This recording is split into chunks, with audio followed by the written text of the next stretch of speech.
Hey everybody, David here, and today I want to talk about Gotham and Smallville. Both of these shows are very similar in a lot of ways, and in other ways they're very different. Obviously, the thing that they both have in common is the fact that both of them are about a superhero before they become the superhero that we know them to be. So Smallville is about a young Clark Kent and his journey into becoming Superman. Well, Gotham started off as mostly Gordon and the Gotham Police Department, but with Bruce Wayne on the side. But then somewhere along the line, the writers and the producers realized, well, people are really here to see Batman, so why don't we shift a little bit more focus to Bruce Wayne as the series started to be, as it went into its second and third season. I noticed the show started focusing on Bruce a lot more. Still, it maintained focus on Gordon and Bullock and the rest of the GCPD, but you could see Bruce Wayne was starting to become a very important part too, as he would be in Gotham's future. So that's sort of the similarities, but you also see a little bit of the differences as well. Gotham also focused more on the villains of Gotham City as well, like the Penguin and the Riddler, Selina Kyle, Catwoman, Poison Ivy, and of course the Joker and many others. Well, Smallville, the only villain it really focused on was Lex Luthor, but it would bring in Superman villains specifically more towards the end of its run. So other than that, yeah, there's similarities, but there's differences. And since Gotham has finally ended, it ended like a little bit over a week ago, I wanted to say which one had the more satisfying ending, because I didn't do a review of Gotham, so in some ways this will sort of be my review, but it will also be a series review at the same time, an overall look at both of these shows. I'm going to say right off the bat, if I had to pick which one I really enjoyed the most, I really enjoyed Smallville the most. Smallville ran for 10 seasons, and that could be exhausting for a lot of people. For myself, it wasn't. I watched all 10 seasons. It had its ups and downs, of course, just like any show would. So did Gotham, and Gotham had a rougher start in the beginning. I'm going to say that. So that's kind of why I feel Smallville is the winner in this case. I feel it had a stronger start. I think the first 3 seasons of Smallville were great, and then after that, season 4 had a tumble. It got back up with season 5, 6, and 7. Went back down again for me in season 8, but then it got back up in season 9 and 10. And with Gotham, it only has 5 seasons, but season 1 was a rough start. Season 2 was an improvement. Season 3 went back down a little bit, in my opinion. And then season 4 and 5, I think, had a much stronger foundation.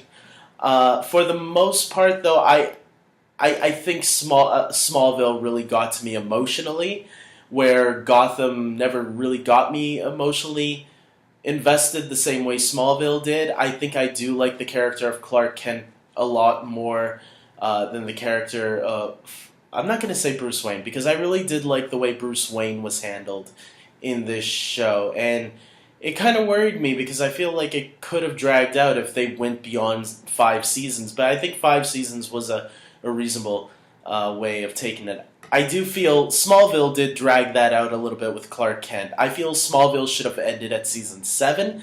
I'm glad that it went on for 3 seasons more, because they gave us some really neat things to look at. Like, some of my fan favorite episodes are in the later seasons, like Absolute Justice, which was the episode where the Legion of Superheroes, the Legion of Superheroes came in season 8, and then in season 9 they had the Justice Society of America, where Hawkman, Dr. Fate, and Stargirl all came. So they still had some really great episodes in the later seasons of Smallville, but if Smallville would have been a lot more stronger to me if they had ended it at 7, I think, even though there are some really great episodes. Now, the season finale was the thing that I was kind of worried about, because I wasn't sure how Gotham was going to end. I feel like Gotham, they were kind of hyping it up a little bit, where they made it sound like Gotham was going to be better than Smallville's finale. This is not going to be like Smallville at all. And it wasn't, they're right. But I'm going to be honest, even though what made me mad about, not mad, but disappointed with Smallville's finale, is that we never really got a good look of Tom Welling in the suit because he never really put on the suit. So all you saw was like a very brief glimpse of Superman in the sky or something. It was like a little CGI man up in the sky flying, but you never really got to see a good glimpse. And then when they do show the best shot of Superman in the show is when Tom Welling is running towards the camera. It's the very last shot of the show, just like similar to Gotham. And he rips open the T-shirt, and that's all. You see the Superman logo underneath his, not his T-shirt, his dress shirt when he's Clark Kent, and taking off the glasses and all that. With the Christopher Reeve Superman score playing in the back, the John Williams Superman score, sorry, playing in the background.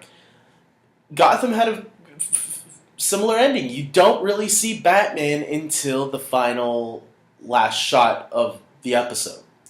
So at the end of it, I was like, oh, so this is pretty much Smallville 2.0 just with Batman. Or it's Smallville with Batman. The difference is they do make the finale of Gotham feel like a Batman pilot. Like, they do deliver on that promise, I think, because they do skip 10 years into the future, which did kind of make me look back at Smallville's finale and think, well, now I kind of wish they did something like that, where they would have skipped 10 years into the future and show us Tom Welling as Superman. But then when you look at it and you only see Batman at the very end, at the last shot, it's kind of like, well, they kind of cheated us too. And just because you have someone gliding over rooftops and you don't really see who it is, but you know who it is, doesn't mean you are not any different from the way Smallville did it. You are exactly the way Smallville did it, just in a different way. So, what am I gonna give points to here? Smallville or Gotham? I do feel that Gotham wasn't as an emotional ending to the series that I was hoping for. I feel it was more of a get ready because he's becoming Batman now, and then when he is Batman, it's like, okay, let's get to the next episode, and then you realize, oh crap, this is the last episode, so there is no more episodes. So then you're kind of disappointed, and you're not as emotionally invested because the episode doesn't really hit you in the core. You know, I feel that Smallville felt like at least a true finale. It felt like something like this is the end of Clark Kent's journey becoming Superman, because now he's going to become that character. And I think that's what the creators of Smallville did really well, is that they actually did make the finale feel like a finale, like it's the end of the chapter of this 10-year series. And yeah, okay, they didn't give us Superman, but it made sense what they were going for at the end of the day. Now I finally understand, after all these years, what they were trying to do. And when you think about it, okay, yeah, then in that case, it is probably, if you are journeying with Clark Kent to becoming this hero, then yeah, they did keep the focus on Clark Kent. And I remember an interview with one of the producers and showrunners at the time, not the original showrunners. Al Guff and Miles Miller had left after season 7, but the showrunners that had taken over by that point had said that what they wanted to do with the finale was to keep the focus always on Clark Kent. So that's why they always had close-ups of him, of his face, rather than a full shot of his whole body with the suit on. They wanted you to look at what Clark Kent was feeling and understand the joy that he was having at that time. And when you look at it that way, okay, maybe now, looking at it in retrospective, it makes a little bit more sense, especially when you compare it to the Gotham finale, which feels like they didn't get us emotionally invested because you don't even see David Mazouz's face until the finale. Like they keep the actor who plays Bruce Wayne hidden throughout the entire. They don't even give us a shot of Bruce Wayne him as Bruce Wayne. At least the Smallville finale always had Tom Welling as Clark Kent, even till the very end. So in that case, I think they got us emotionally invested with Clark Kent and made us care for him that much that we were happy for him when he got to be that hero. We just wish we could have gotten that shot. So for that, look, I think Smallville was the better ending in this case. I also think the villains in Gotham don't measure up to Michael Rosenbaum as Lex Luthor. Let's remember how excited a lot of people were when Michael Rosenbaum agreed to return for the series finale of Gotham. And even though the Penguin and the Riddler and the Joker and Catwoman were huge parts of the series, they do feel a little cartoonish at times, especially when you compare them to Michael Rosenbaum's Lex. I think the guy who played Cameron Monaghan, I think his name is, who plays the Joker on Gotham, I think he does an excellent job. I'm going to be honest, I didn't like the makeup job they did on him. I know what they were going for. They were trying to make him look really creepy and monstrous, but it really didn't work for me. I liked his performance as the Joker. I just didn't like the way he looked. They were trying to make his face all, melted and stuff, and his hair was all falling off, and it just didn't. That kind of look didn't work for me. I kind of wish they just had left him how he looked the last time we saw him, just with white makeup. But for the most part, look, I thought the Gotham finale was fine. If I had to rate it, I would give the Gotham finale a 7 out of 10. But the Smallville series finale gets a 9 out of 10 because there were a lot of emotional moments.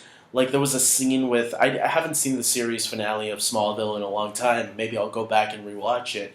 But I do remember, there was that scene where Clark is at the graveyard because they had this whole story arc of John Schneider returning as Jonathan Kent and Clark being a little lost in who he was, even though this was his final trial. They brought Terrence Stamp back as the voice of Jor-El so once Clark started trusting Jor-El again, that's when he was able to become Superman. They had that great moment of Clark, Jonathan, and Martha in the barn together again one last time. We haven't seen those three together since season 5 of the series. And then you bring back Lex Luthor, Michael Rosenbaum, who left the show at the end of season 7, bring him back in the final season, 10. They wrapped up everything really nicely. Plus you had Justin Hartley there, who's now on This Is Us as the Green Arrow. And Lois, he ends up with Lois Lane the way it should be, plus a lot of great callbacks. There was a nice callback to the end where they brought back Aaron Ashmore, who had played Jimmy Olsen in the series, but he was killed at the end of season 8. They brought him back as the little brother of Jimmy Olsen. So it was a nice little wink to the camera, who knew that Jimmy had to be sort of part of there. But they kind of cheated earlier on when they brought an older Jimmy. But then they had a younger brother at the funeral of that. It's all confusing, I know. But believe me, the way it was done, it was really nice fan service. And then they even got Michael McKean, I think that's what his name was, who played Perry White in 2 episodes of Smallville back in season 3, and then I think he did return again in season 8 or 9, I think, with Martha, funny enough, because in real life both Annette O'Toole and Michael McKean were both married. So the fact that they brought him back to do a voice cameo too at the very end of the episode was really nice. So you got Perry, Jimmy, and Lois all together in that series finale at the very end. And it really did make it feel like a Superman, like a little tease of what Clark Kent was going to be going through in his future. They gave us that, but they gave us that in the last 7 or the last 3 minutes of the episode, I believe, or the last 2 minutes, something like that. But it was nice. It was like an epilogue. Like, here's a tease of what the future is like with Clark Kent as Superman now. So with that being said, yes, I think Smallville had the better series and the better series finale. People are probably going to disagree with me. Some people are going to probably pick Gotham. Look, I love Batman and Superman. Both of them are my two favorite heroes of all time. And usually, like, my favorite DC films are the Dark Knight trilogy. But if I'm going with the television stuff, I am going to pick Smallville over Gotham. I think Gotham did have a lot more misses than it did hits, where Smallville, for me, had a lot more hits than it did misses. So, with that being said, I hope you guys comment below and tell me your thoughts. Did you like Smallville better as a series, or did you like Gotham better as a series? Which finale did you like more? Because I think you can like one series more, but you might like the other finale more. Like, I think you can like Gotham better as a series, but maybe you like Smallville, the finale of Smallville, better, or vice versa. So, if you just like Gotham and you never like Smallville, that's cool. If you like Smallville and never like Gotham, that's also cool. We all have different opinions. That's what's cool about all this. So I hope you guys like. Please subscribe and comment below and be cool. And until next time, take care.